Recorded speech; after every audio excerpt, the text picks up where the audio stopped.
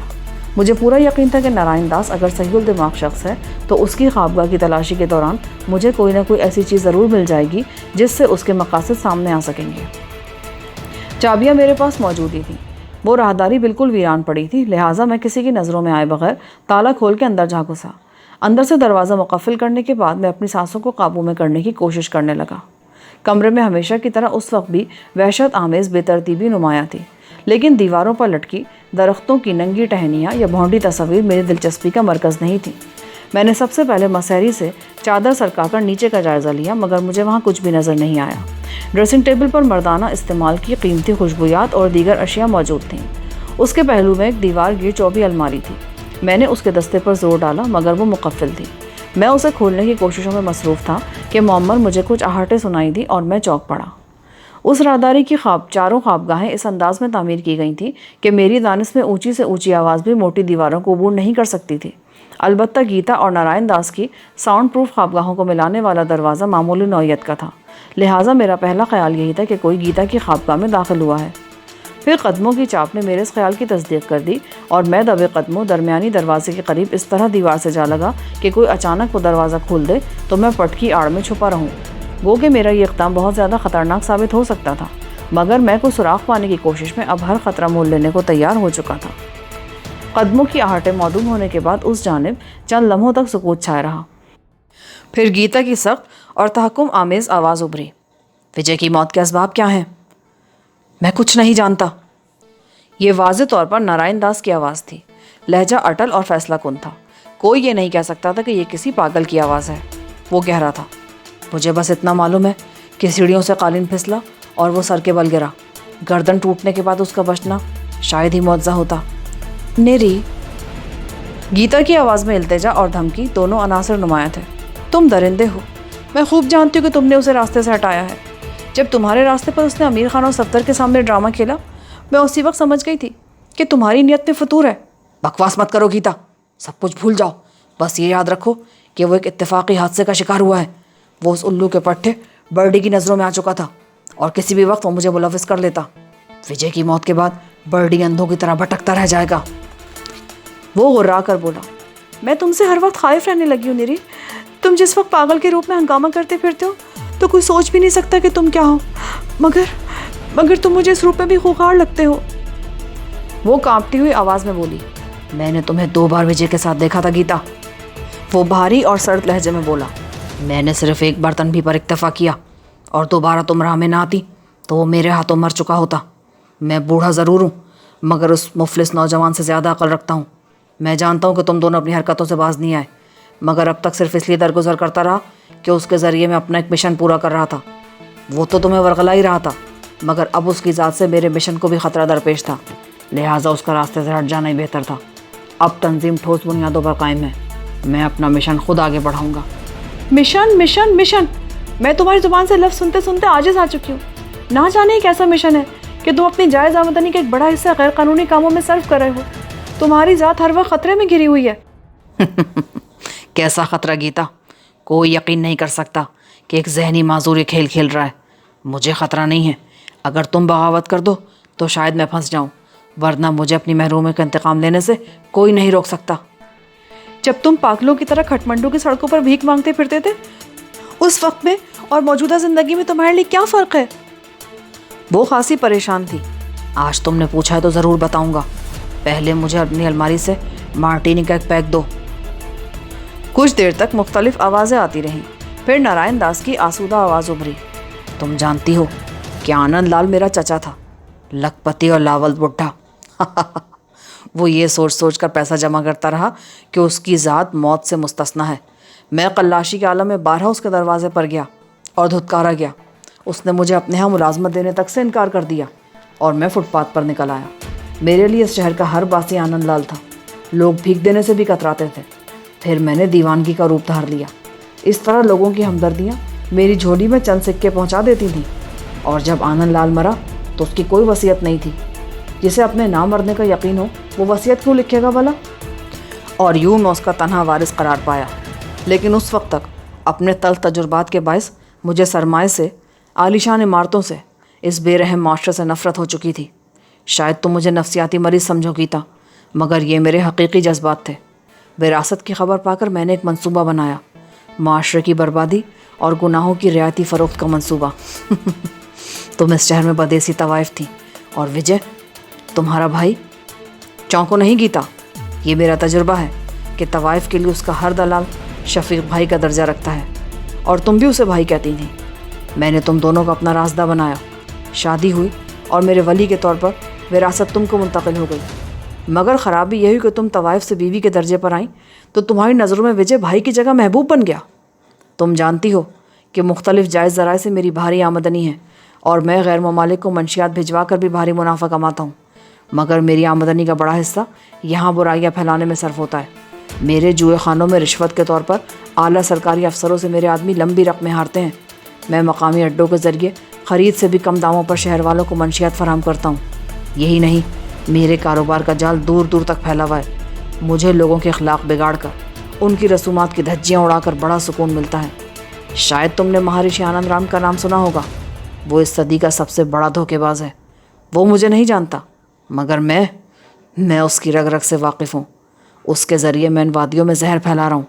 آوارگی اور بے حیائی کی یہ لہر جتنی بڑھتی جاتی ہے، میرے زخم خوردہ جذبوں کو تسکین ملتی جاتی ہے۔ میرا مشن اسی روز مکمل ہوگا جب یہ وادیاں کھلے قہوہ خانوں میں بدل جائیں گی، جب یہاں تمام اخلاق اقدار کا جنازہ نکل جائے گا۔ اور تم جانتی ہو گیتا، اس روز میں کپڑے پھاڑ کر پاگلوں کی طرح چلاتا وہ سڑکوں پر نکل جاؤں گا اور لوگوں کو بتاؤں گا کہ یہ سب میرا کارنامہ ہے۔ تم ایک آدمی کو بے بس اور حقیر جان کر ذلت، رسوائی اور بھوک کا طوق اس کے گلے میں ڈال دیتے ہو۔ اب دیکھو کہ وہی ذلیل و بے مایہ شخص وسائل پر قابو ہو کر کیا کر گزرا ہے۔ بس وہ میری انا کی تسکین کا دن ہوگا۔ رہی فرق کی بات، تو فٹ پاتھوں پر بھیک مانگتے ہوئے مجھے ہر وقت اپنی محرومی اور بے بسی کا احساس ستاتا تھا۔ میں ان کتوں سے بھی بدتر تھا جو اپنی بھوک مٹانے کے لیے کہیں سے روٹی کا ٹکڑا یا گوشت کا لوتھڑا لے بھاگتے ہیں۔ اور اب مجھے آسودگی اور برتری کا ایسا لازوال احساس حاصل ہے جس کا تصور بھی تمہارے لیے محال ہے۔ تم واقعی پاگل ہو، وحشی ہو نیرے۔ یہ ہر ایک کے ساتھ ہوتا آیا، ہمیشہ ہوتا آیا۔ اگر تم پر ایک بدترین دور گزرا ہے تو تم آج ہر نعمت سے بھی تو مالا مال ہو۔ وہ خوفزدہ آواز میں بولی۔ مفلسی کی جوانی سے بڑا کوئی عذاب نہیں ہوتا گیتا۔ میں نے زندگی کا بہترین دور در بدر کی ٹھوکریں کھاتے گزارا۔ اب یہ سب ملا بھی تو کس کام کا؟ عمر کے اس دور میں جسم تو خرید سکتا ہوں، کسی کی محبت نہیں جیت سکتا۔ مگر میں تو تم سے محبت کرتی ہوں نیرے۔ تمہاری ہکلاہٹ سے سب آیا ہے۔ اگر تم مجھ سے محبت کرتی تو چھپ چھپ کر وجے کی آغوش نہ گرماتی، مگر اب مجھے کوئی شکایت نہیں۔ یہ سب زندگی کے حقائق ہیں، اور میں ان تلخ ترین حقیقتوں کو بڑی فراخ دلی سے قبول کر چکا ہوں۔ دوسری جانب چند لمحوں کے لیے بوجھل سا سکوت چھا گیا۔ میرے لیے گفتگو بے انتہا لرزہ خیز تھی۔ نارائن داس بلا شبہ بدترین ذہنی مریض تھا، مگر اسی کے ساتھ بلا کا مکار بھی تھا۔ میرے نزدیک ایسے لوگ موذی مجرم قرار دیے جانے کے مستحق ہوتے ہیں جو ذاتی ناانصافیوں کا انتقام پورے انسانی معاشرے سے لینے کی کوشش کرتے ہیں۔ ویسے ہم دونوں کا حساب برابر ہی ہے۔ تم جانتی ہو تمہارا شوہر ذہین اور سہیل دماغ ہے، مگر معاشرے کے سامنے تم نے پاگل کی بیوی کے حلوانہ گوارا کیا، اور یہ میرے اس احسان کا بدلہ تھا کہ میں نے تم کو کوٹھے سے اس کوٹھی میں لا بٹھایا۔ یہ مول تول ہر جگہ ہوتے ہیں، اور ہمارا بھی یہ سودا برا نہیں رہا۔ میں وجے کے ذریعے اپنا کام نکالتا رہا، تم اپنا دل بہلاتی رہی، اور جب اس کی ذات ہمارے لیے متنازع بنی تو وہ راہ سے ہٹ گیا۔ وہ مر چکا ہے، اب یہ تانے بیکار ہیں۔ مگر ایک بات غور سے سن لو، وجے تمہاری بساط کا ایک مہرا تھا، اس کی پشت پر تمہارا ذہن کار فرما تھا، اور اس کے ہاتھ کئی انسانوں کے لہو سے آلودہ تھے۔ تم نے وجے کے ذریعے جن کارندوں کو اپنی راہ پہ لگایا وہ اب کبھی جائز روزی کا راستہ اختیار نہیں کریں گے، لہٰذا تم براہ راست ملوث ہونے کا خیال ترک کر دو اور اپنے گرگوں کو آزادانہ سرگرمیوں کی چھوٹ دے دو۔